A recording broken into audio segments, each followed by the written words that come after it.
سلامونه ګرانو کتونکو، هیله لرم چې تاسو به ټول روغ جوړ او خوشحاله یاست. زه ستاسو کوربه اعظم خان مندوخیل، تاسو ګورئ وطن چینل. ګرانو کتونکو، د کراچۍ په ښار کې موجود یم. زما پر څنګ باندې د پښتو ټیلی فلمانو یو ډېر بهترینه ډایرکټر، یو ډېر نوموړی ډایرکټر ولاړ دی، ګلزار عابد صاحب. د ګلزار عابد صاحب پر ژوند او پر فن له تاسو سره تفصیلي مرکه کول غواړو. تر ټولو له مخه زه په خپل پروګرام کې ګلزار عابد صاحب ته ښه راغلاست وایم. السلام علیکم. وعلیکم السلام. عظیم خان څنګه ښه؟ سو ډېره مننه یار چې تاسو دومره قیمتي ټیم موږ سره خپل شیر کو. الله عزت وکړه. ډېره مننه ګلزار عابد صاحب. ګلزار عابد صاحب دا ماته وایه، پښتو فلم انډسټري په تیر کال کې 2023 کې 9 فلمان کتونکو ته ورکړل. په دې کال په 2024 کې اوس د وړوکي اختر دپاره 4 فلمان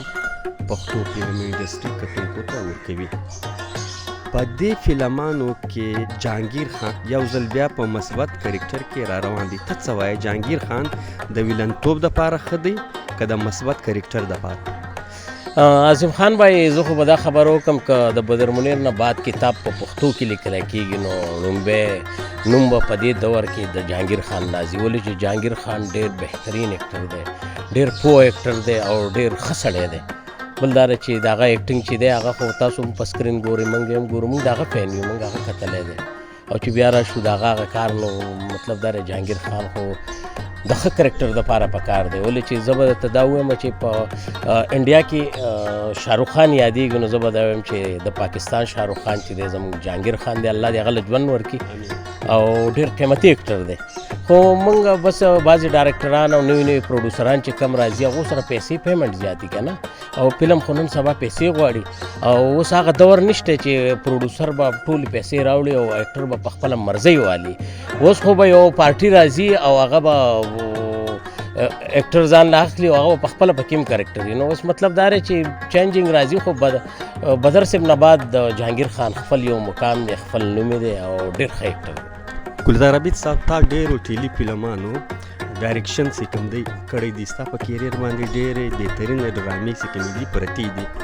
داسې ډراما چې ته ځینې مطمئنه سوې او تا د هغې ډرامې په ذریعه باندې کتونکو پښتنو پېژندلی؟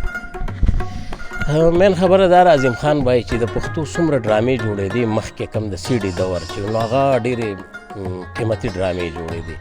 بیا دور لږ داسې وټکېدو، خلک داسې مات ګوډ شو، د ملک حالات هم ناسازه شو، په هغه وجه باندې خلک سیډونو ته شو. په هغه دور کې چې ما کومه ډرامه به جوړوله یا به بل ډایرکټر جوړوله نو هغه ډرامې سره به خپل یو نوم و، هغه به د کتو ډرامه وه، هغه به د کور ډرامه وه، هغه به د بدماشۍ ډرامه وه، هغه کامیډي ډرامه وه، هغې کې به اکشن و، په هغې کې به هغه ایموشنل ډرامې به رالې نو به خلک ورته اوسه پورې خلک یادوي. د جهانګیر صاحب خو داسې ډېرې بې شمېره ډرامې دي او جهانګیر صاحب شکر الحمدلله چې ما لومبۍ ډرامه په جهانګیر خان باندې کړې وه، لومبۍ ډرامه، او هغه ما ته زما استاد عابد نسیم صاحب اوس دې وخت کې لږ په یو ناسازه ځای کې دی، الله پاک دې د هغه مدد وکړي او واپس دې خدای راولي. هغه ما ته ووایي چې یاره ګلزار عابده داسې کار وکړه، ته ډایرکشن شروع کړه، ته ډایرکټر یې. اصل کې خو زه اکټر وم که نه، ما خو به اکټینګ کوم. بیا چې کله هغه وشو نو ما جهانګیر صاحب باندې لومبۍ ډرامه وکړه. هغه ډرامه کې ممتازیب صاحب و او هغې کې جانداد و، محمد حسین و، بس مطلب د هغه دور ډېر غټ غټ اکټران بیا شروع وشوه. نو بیا تر اوسه پورې شکر الحمدلله چې بس څومره ډرامې دي، کراچۍ کې هم ډرامې دي، بس تاسو کراچۍ کې ډرامې کوو، دې نه مخکې سوات کې بیا پېښور کې یا اسلام آباد کې انډۍ خو ډرامې خو جوړېږي، بې شماره ډرامې جوړېږي، ښې ښې ډرامې جوړېږي. هغه دور کې د جهانګیر هره ډرامه چې وه هغه نوموړې ډرامه. ګلزار عابد صاحب، خپلې هغه ډرامې مونږ وښیه، تعداد یې څومره دي چې تا په هغه کې فنکاري کړې ده، او هغه ډرامې مونږ ته وښیه تعداد یې څومره دي چې تا ډایرکشن کړی؟ عظیم خان بھائی، ډرامې خو به ما ډېرې ډرامو کې ما کار کړی، ځکه زه سټارټ کې اکټر راغلی وم، زما شوق اکټینګ و. او بیا ډرامې دومره بې شمېره جوړه شوي که زه اوس تا ته قسم وخورم ته به وایې چې یار سړی د هغه دوره دې دور ډرامې چې مکس کېږي زما په خدای قسم ما ته لا پوره نومونه هم نه دي یاد، ځکه چې زه واحد سړی یم چې ډېر خلک بیا لاړ شي یو سیټ ته شي او زه الله پاک دې وخته پورې ما چلی روان یم، ځکه چې ما په هره میاشت په هر هفته کې زما ډرامه راځي. که په یوټیوب کې وګورې د نوي آرټسټانو چې څومره انټروډکشن یې کړي دی هغه به د هغې سره به ګلزار عابد لیکلی، یا چې څومره زاړه اکټرانو که ارباز خان و، که جهانګیر خان و، که عمران خټک صاحب و، که جانداد و، که محمد حسین و،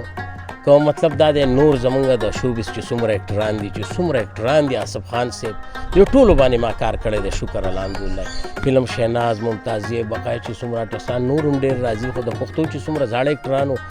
بس یو بدر صاحب پاتې و چې هته ما اکشن نه ویلی اوس د هغه تصویر زه کله کله ډرامه کې لګوم نو دا زه د هغه تنده مې ده ډېره چې یار بدر صاحب ته اکشن ووایم نو بدر صاحب به زموږ نصیب کې نو الله دې ووهي ګلزار حبیب صاحب دا ماته وایي تا د شوبیز یعنې د پښتو د فلم انډسټري هغه نوموړي اداکارانو نومان واخیستل چې ډېر کتونکي یې پېژني دا ماته ووایه پښتو فلم انډسټري دا وخت پر خپو باندې ولاړه ده که د زوال پر طرف روانه نه دې وخت کې خو به زه دا ووایم چې په خپو خو نه ده ولاړه ولې چې زوال له هغې نه داسې راونډ ټریک کړی دی چې بلکل له زوال په پنجه کې ګیره ده کله نه چې بدر صاحب و نو د فلمونو یو رنګ و بیا چې کله هغو لاړه خدای دې وبخي نو بیا جهانګیر صاحب او مطلب د ارباز خان عجب ګل دې لیدو راله بیا یو رونق شروع شو بیا رونق چلیدو اوس دې منځ زمانه کې نور خلک راغی هغه خلک هم سیټ شو جهانګیر خان شاهد خان هغه ډېر کم شو نور خلک راله نو اوس مطلب دا دی چې هغو سره ګورو چې انډسټري کم طرف ته زوال طرف ته وړو که نه عروج ته واپس راولي نو اوس چې کم اکټران دا نوي کار کوي نو موږ شو دا به وایو چې الله پاک دې بس هغه کامیاب کړي چې دا انډسټري وچلوي ځکه په دې انډسټرۍ کې عظیم بھائی بې شمېره خلک مزدوري کوي د دې ټیکنیشن د دې کیمرې سره چې څومره خلک دی د دې میک اپ د دې فایټ د دې څومره خلک راځي که نه خو ټول سره او خلکو رزق پکې چلیږي او مطلب دا دی چې کله دا انډسټري دې ته تاله ولګي نو بیا خو هېڅ پاتې نه شو موږ خلکو خو دا عادیان یو د دې وس کنه اوس ما یو سړی د سوات نه یا پېښور نه دلته راغواړي خو ما دا فن کار کوو که نه نو په دې مې راغواړي نور کله خو زه چا نه راغوښتم خو که چېرې دا کار ختم شي نو بیا خو به ما ته هم تکلیف وي ولې چې زه بیا کم طرف ته ځم ما خو ټول وخت دې کې ضایع کړو ما نه علاوه ډېر سینیر فنکاران اداکاران زمونږ ډېر سینیر خلک دی چې هغه زه وګورم والله که زه هم ډېر پریشانه شم هغه بس مطلب دا دی پښتو فلم انډسټري بیرته پر خپلو خپو درول دا د فنکارانو کار دی که د سرکار کار دی که د یو بل داسې تنظیم یو داسې خلک د هغو کار دی چې دا پښتو فلم انډسټري بیرته په خپلو خپو باندې ودرېږي دا خو ګوره که ته دې دور کې وګورې نو د انډیا بې شمېره فلمونه راځي او بې شمېره آرټسټان نوي نوي انټروډکشن یې کوي روګان راځي او د هغې یو فلم د بل نه بری ولې چې هغې کې سرکار چې دی هغه هیلپ کوي او کله چې د سرکار نگرانۍ کې راځي نو کار خو به کاري اوس مطلب دا دی چې زه به د پښتو یا د پاکستان د انډسټرۍ په حواله څه ووایم د هغې سرکار لا په خپله باندې تربیتر دی هغې ته خپل پړاو نه دی معلوم نه به موږ له د سوري ځای سره راکړي خو زه درخواست کوم خپل سرکار ته او د معززو خلکو ته چې انټرټینمنټ کم ملک نه وي که نه هغه ملک هم بېکاره یې ګورئ ملک نه دی دا انټرټینمنټ غواړي دا موږ راځو فلم ډرامه کوو یا زه په سټیج کې یا بل ځای کې زه کار کوم که نه نو داسې یو سوال ما باندې په ایویټي خیبر کې شازمالیم اپا کړی چې ګلزار صاحب انډسټري به څنګه ودرېږي انډسټري ودرېدلو مطلب دا دی چې سرکار زمونږ هیلپ وکړي او موږ خلک د یو بل ریسپیکټ وکړو اوس داسې اکټران دی دې دور راغلی دی چې هغه جزانو ته ان اوټ نه معلوم خو چې ډایرکټر سره کم بیس کوي ما داسې اکټران ولیده چې د هغو جیب کې 100 روپۍ په خدای هغه په هوا روانې موږ کروړپتیان لیدلي وو دا اوسني چې کم راغلي دي نو بس الله دې دوی ته هدایت وکړي خو دا نه اکټران دي نه به اکټران شو بس موږ به خپل کچن چلو زم کار به پکې د ډرامې یا د ټیلی فلم پر کتونکو باندې څه اثرات وي او که نه اثرات خو زموږ د خلکو نه وغورځېده که نه دا کم شوقیان چې راځي زه چې اکټر ایکسپوز کوم یا د هغه انټروډکشن کوم نو مخکې ما ته وایي چې صاحب وګوره زه پیسو والی یم زه پیسې لګوم زه به پکې سو ولم لا تر اوسه پورې ما نه اکټر دا تپوس نه دی کړی چې زما کرکټر لګو داسې کرکټر ولیکه چې پبلک یې خوښ کړي او زه به ولم سو ما خو دا مطلب دا دی چې دا ایکټینګ چې دی دا ایکټینګ نه دی داسې د سرکش مداریان یو موږ راغونډ شوي او میله جوړه کړې دی یو شغل کوو اکټران چې یو هغه کم وخت کې چې به موږ اکټر ودرو نو هغه به زموږ ریسپیکټ کوو اوس خو د دوی سره نه ریسپیکټ شته نه عزت شته بس مطلب دی خپلو کې دومره بیس کوي زه کله کله خفه شم زم یا الله پاکه د بل طرف به زما سیسټم جوړ کړي زه دا کار نه ګلزار حبیب صاحب ذاتي ژوند ته به راسو سوالونه به وکړو زړه به کموې نه دا ماته ووایه ستا